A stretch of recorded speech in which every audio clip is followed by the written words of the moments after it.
તો પોરબંદરમાં વરસાદી માહોલ ભારે વરસાદી માહોલ જામ્યો છે તો જેના પગલે દરિયામાં કરંટ જોવા મળી રહ્યો છે। સમુદ્ર અત્યંત જોખમી અને તોફાની બનતા વહીવટી તંત્ર પૂરતું એલર્ટ થઈ ગયું છે। લોકોની સુરક્ષાને ધ્યાનમાં રાખી અને તંત્ર દ્વારા દરિયાકાંઠે જાહેર કરવામાં આવી છે ચેતવણી। તો બોર્ડ લગાવી દેવામાં આવ્યા છે। દરિયાની ભયાનક સ્થિતિને જોતા પ્રવાસીઓ અને સ્થાનિકોને દરિયાકાંઠે ન જવા અપીલ કરવામાં આવી છે।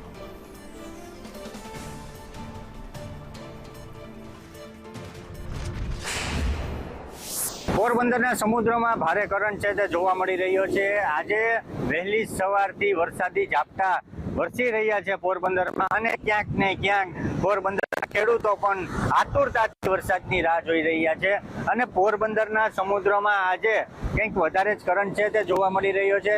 પોરબંદર મહાનગરપાલિકા દ્વારા એક જાહેર બોર્ડ લગાવવામાં આવ્યું છે, જ્યાં દરિયો છે તે ભયજનક હોવાથી પોરબંદરના સ્થાનિક નજીક ન જવા માટે એક ચેતવણીના ભાગરૂપે એક બોર્ડ છે તે મારવામાં આવ્યો છે।